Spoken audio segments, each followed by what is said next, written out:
Bienvenidos a todos a nuestro tiempo de célula en este momento. Siempre es un placer estudiar la palabra de Dios. El tiempo es muy corto para poder expresar y en este caso estudiar a fondo lo que aquí hay. Sin en cambio, cada momento, cada oportunidad hay que aprovecharla al máximo. El libro de los Hechos es nuestro guía de estudio en estas ocasiones, es la base de lo que hemos ido llevando. La célula, recuerde, es parte de la visión del Centro Cristiano Peniel, alcanzar a México para Cristo por medio de las células en los hogares, comenzando desde esta ciudad. Estos estudios nos enfocan a poder mirar la voluntad de Dios. Pablo en particular, que es el personaje del cual hemos estado hablando, en el capítulo 23 ahora, la porción que vamos a tomar es del versículo 1 al versículo 11 de ese capítulo 23 del libro de los Hechos. Y Pablo es el personaje en el cual Dios está obrando enormes milagros, muchos propósitos, y en este en particular va de por medio la porción de su propia vida. Lleva por título esta enseñanza: Dios está en control de todas las cosas. Y cuando mencionamos que está en control, porque a veces pareciera que no fuera así, cuando a veces de manera negativa o de manera que nos venga a afectar propiamente a nuestra vida, pensamos que no está en control. Pero para Pablo las cosas eran muy distintas, ya que en todo esto que él iba viviendo, Dios le había mencionado tiempo atrás y aún bajo la convicción que el Espíritu Santo le ha dado de poder seguir adelante. Esta porción de Hechos 23 habla en el momento, en la continuidad que hemos venido, cuando él sigue hablando ante un tribunal, hablando ante un concilio, hablando y dando en cara de lo que le han estado acusando.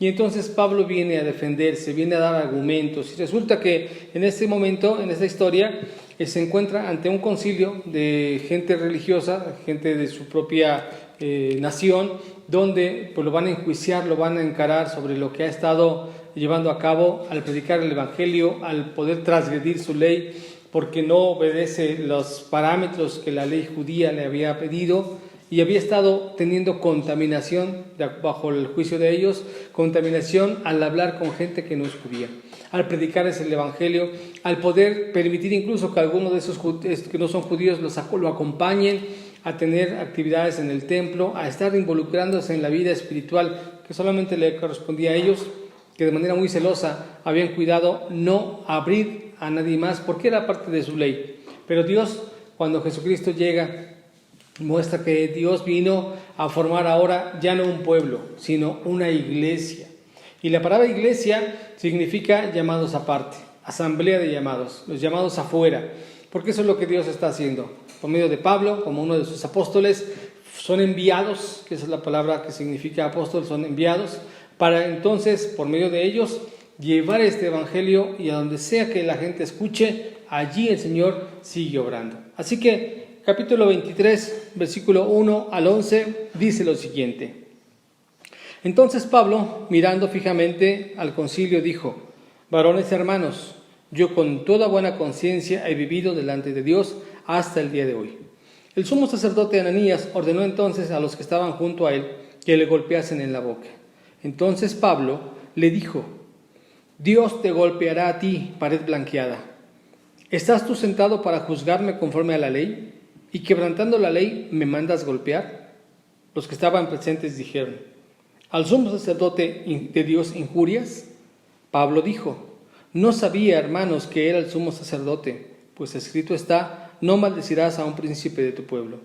Entonces Pablo, notando que una parte era de saducios y otra de fariseos, alzó la voz en el concilio: Varones hermanos, yo soy fariseo, hijo de fariseo. Acerca de la esperanza y de la resurrección de los muertos se me juzga. Cuando dijo esto, se produjo disensión entre los fariseos y los saducios, y la asamblea se dividió. Porque los saducios dicen que no hay resurrección, ni ángel ni espíritu, pero los fariseos afirman esas cosas. Y hubo un gran vocerío, y levantándose los escribas de la parte de los fariseos, contendían diciendo: Ningún mal hallamos en este hombre, que si un espíritu le ha hablado, o un ángel, no resistamos a Dios. Y habiendo grande disensión, el tribuno, teniendo temor de que Pablo fuese despedazado por ellos, mandó que bajasen soldados y le arrebatasen del medio de ellos, y le llevasen a la fortaleza. A la noche siguiente se le presentó el Señor y le dijo: ten ánimo, Pablo, pues como has testificado de mí en Jerusalén, así es necesario que testifiques también en Roma. Los versículos más sobresalientes que voy a tomar son el versículo 1 y el versículo 11. ¿Por qué razón? Porque en estos dos podemos mirar que Pablo está dando nuevamente cuenta de su testimonio, la manera en la que ha vivido. Y lo principal que dice en el versículo 1 dice lo siguiente: varones hermanos, yo con toda buena conciencia he vivido delante de Dios hasta el día de hoy. Pablo está diciendo, yo parafraseo estas palabras, que él ha vivido en la integridad donde no hay nada que le puedan acusar o reprochar. Pablo hasta ese momento ha sido obediente a Dios y en todo lo que Dios le ha pedido que haga, él lo ha hecho. Ciertamente las acusaciones que vienen son graves por el hecho de estarlo apresando, de estarlo llevando a juicio, incluso de que la gente se arrebate de tal manera que en la misma historia que yo leí, dice que la gente estaba tan furiosa que el tribuno, el que estaba presidiendo este juicio o este encaramiento que tenía, tuvo temor que la gente lo despedazara, que lo viniera a linchar a Pablo. Recordemos que Pablo está nuevamente encarando a la gente y diciendo lo que él ha hecho. Y en el momento en que él dice, yo he vivido de manera recta, he estado sin ningún problema, sin ninguna cosa de la cual me acusen, y entonces ahí viene el momento en el cual la gente le pide que le den una bofetada en la boca, y bueno, empieza todo el rollo que ya vimos. Sin en cambio, Pablo enseña, esta enseñanza, tanto él la vive como él la expone en medio de su ministerio y en medio de las instrucciones que da. Por ejemplo, a Timoteo, en la primera carta a Timoteo, en el capítulo 3, Pablo le expone a Timoteo los requisitos que son necesarios para cuando alguien decida ser un supervisor, un obispo, que la palabra se traduce así. Y entonces dice en la primera carta a Timoteo, capítulo 3, versículo 1 al 7, en esta porción que voy a leer, Pablo enumera, señala y pone las características más convenientes cuando alguien quiere estarle sirviendo a Dios. Palabra fiel: si alguno anhela obispado, buena obra desea. Pero es necesario que el obispo sea irreprensible. Si se van a empezar a dar cuenta, el primero de los requisitos que pone dice, sea irreprensible. Luego sigue a continuación: marido de una sola mujer, sobrio, prudente, decoroso, hospedador, apto para enseñar, no dado al vino, no pendenciero, no codicioso de ganancias deshonestas, sino amable, apacible, no avaro, que gobierne bien su casa, que tenga a sus hijos en sujeción con toda honestidad, pues el que no sabe gobernar su propia casa, ¿cómo cuidará de la iglesia de Dios? No un neófito, no alguien nuevo, es lo que significa neófito, no sea que envaneciéndose caiga en la condenación del diablo. También es necesario que tenga buen testimonio de los de afuera, para que no caiga en descrédito y en lazo del diablo.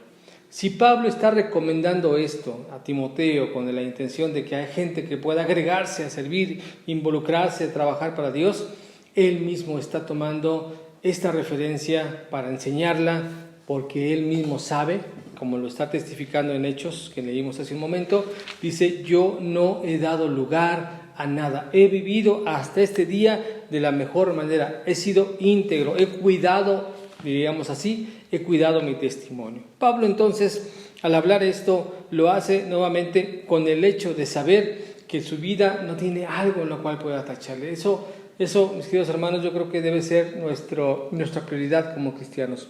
Buscar que en todo momento nuestra vida, al ser transparente, al ser la correcta, al tener la integridad necesaria, no tengamos problema de pronto de ser puestos en algún momento a cuentas con alguien, o exhibido en algo, o llamado por algo, y entonces en ese momento, en una justicia, en algún concilio, en alguna otra cosa, sepamos decir y dar la cara con satisfacción, hemos hecho correctamente. Ahora, no se trata de cuidar las apariencias, no se trata de guardar el testimonio, como a veces se ha dado esta intención de cuidar que nadie más te vea o aparentar algo. Eso no puede sostenerse. Cualquier fachada que podamos poner, cualquier careta que llegamos a tener para tratar de quedar bien ante la gente, tarde que temprano viene para abajo. No puede sostenerse así. Más bien, cuando en integridad se vive, cuando en formalidad, de acuerdo a la voluntad de Dios lo hacemos, podemos andar con tranquilidad.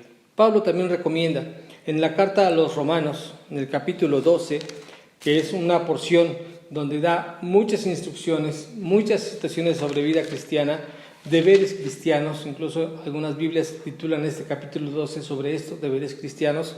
En el versículo 17 y 18, al respecto de la relación con la gente, con cuidado de cómo llevarse o qué conozca la gente de uno, dice lo siguiente, versículo 17 y versículo 18 de Romanos 12. No paguéis a nadie mal por mal, procurad lo bueno delante de todos los hombres. Si es posible, en cuanto dependa de vosotros, estad en paz con todos los hombres. Las relaciones son en dos sentidos, lo que yo doy o lo que yo hago y lo que la gente me hace. Yo no voy a poder controlar lo que la gente me haga, me diga, me torne hacia mí. Lo único que yo voy a poder ser responsable y tengo control es de lo que yo doy hacia ellos. Y Pablo recomienda, en lo que sea posible, en cuanto de ti dependa, en lo que esté en tu mano por hacer, si es necesario hacer algo para que estés bien, hazlo. No dejemos que nuestras acciones se vuelvan en contra nuestra cuando no lo hemos hecho correctamente, cuando no hemos procurado andar bien delante de Dios, porque en consecuencia podemos andar bien delante de todos. El concepto de integridad nos va a permitir que incluso aquellos que estuvieran en contra nuestra como enemigos pudieran reconocer, no hay nada de lo cual lo pueda tachar, porque la integridad en la que vivamos, porque el testimonio que damos sea de tal peso que ninguna mentira pudiera prosperar. Jesús dijo algo más en las bienaventuranzas, capítulo 5 de Mateo. Dijo esta porción, bienaventurado eres cuando por mi nombre nos digan toda clase de mal mintiendo. Dijo esto, gózate y alégrate, porque esto pasó con los profetas anteriores. Pero ese gozo y esa alegría solamente puede darse cuando cualquier cosa que digan sea mentira. Estaremos en problemas si eso que puedan decirse sea verdad. Entonces, Pablo recomienda en esta porción de poder estar cuidando cómo vivimos, porque finalmente es lo que vamos a venir a dar testimonio y cuenta, pero también de lo cual podemos estar seguros que no habrá nada de lo cual nos puedan acusar. Esto es lo que Pablo está diciendo en esta porción sobre hasta este día he vivido con la conciencia tranquila, viviendo en integridad. Así que en medio de todo lo que vivió, regreso a la lectura del capítulo 23 de Hechos. En todos los versículos intermedios de entre el 1 y el 11, todos esos versículos hablan sobre todo el disturbio que se genera. La gente que no está de acuerdo, quienes lo critican, quienes tienen otro tipo de pensamiento. Y aquí dice que la gente se dividió entre fariseos y saduceos porque Pablo inteligentemente hace un comentario que hace que la gente pues se separe. Ya no es un solo bloque sobre el cual tenga que estarse defendiendo, ahora logra que algunos estén de su lado, y esto es inteligente en Pablo. Pero más allá de eso, lo que Dios obra a favor de una persona que cuida y vive en integridad es todavía mayor. En el versículo 11 llega Dios y lo anima para que siga cumpliendo la voluntad, incluso para llegar al propósito al cual Dios lo llamó. Dice el versículo 11 del capítulo 23 de Hechos. A la noche siguiente, eso es a la noche siguiente de todo el alboroto que había, donde parecía, recuerda que la lección se llama que Dios está en control de todo. A la noche siguiente de todo esto, cuando parece que todo esto ya perdió el control, que casi lo quieren matar, casi está todo en contra de Pablo, pareciera que no habrá más futuro, que aunque ha sido irreprochable su vida, que aunque ha llevado un buen testimonio, podría alguien llegar a la conclusión de qué valió todo eso. ¿En qué sirvió el hecho de que Pablo hubiera cuidado todo aquello si no obró para nada bien lo que está viviendo? Llega el Señor a las 11, en el versículo 11 dice que llega a la noche siguiente y llega y le dice a Pablo algo que viene a ser suficiente para dar tranquilidad y seguridad de lo que está viviendo Pablo. El versículo 11 dice esto: a la noche siguiente se le presentó el Señor y le dijo, esto le dijo a Pablo, ten ánimo, Pablo, pues como has testificado de mí en Jerusalén, así es necesario que testifiques también en Roma. Le dijo, Pablo, tranquilo, todo esto que estás haciendo no te va a detener, porque tú tienes que llegar, si estás aquí hoy en Jerusalén, vas a llegar acá hasta Roma. No le dijo qué tanto pasaría entre esto, porque déjame decirte que hay una historia todavía muy larga aquí, pero sí le dijo esto: te aseguro que de aquí vas a salir, esto no es lo último, porque acá te tengo otra misión. Y Pablo con esto, en este entendido de que Dios está en control de todas las cosas, aunque pareciera que no, Pablo en este entendido escribe algo que refleja esta seguridad. Y esto se encuentra en la carta a los Romanos, en el capítulo 8, en el versículo 28. Escucha con atención. Dice Pablo ahora: y sabemos, y cuando dice sabemos es porque él lo ha experimentado. Pablo no va a escribir algo en teoría, Pablo no va a suponer nada, Pablo no va a inventarse algo, Pablo no va a dar una suposición. Dice algo que ya vivió y dice, y sabemos. Escucha, Pablo está escribiendo algo que vivió. Dios nos ha escrito, ha dejado este testimonio de cosas que han sido vividas. La vida tuya y la vida mía como hijos de Dios no es una casualidad, es algo que ya se ha vivido y es algo que está seguro. Por eso Dios nos llama a tener fe en Él, nos llama a tener confianza en Él, porque lo que nos ha pedido ya se lo ha pedido a otros, y aún porque sabe que a nosotros es posible. Dice el versículo 28, y sabemos que a los que aman a Dios, todas las cosas les ayudan a bien. Esto es, a los que conforme a su propósito son llamados. Dice que Pablo, cuando él estaba escuchando que en la noche siguiente todo ese alboroto, viene Dios y le dice: Pablo, ten ánimo. No te preocupes de lo que está pasando en Jerusalén. Escuchaste toda la turba que hay. No, nadie te va a despedazar. Yo te voy a enviar a Roma. Vas a llegar hasta acá. Y en ese momento Pablo, ahora expresándole a los romanos, le dice: yo sé que esto que me pasó, en todo esto Dios me estaba ayudando. Claro, nuestra mente humana se va en contra de esto y dice: ¿cómo que me ayudó?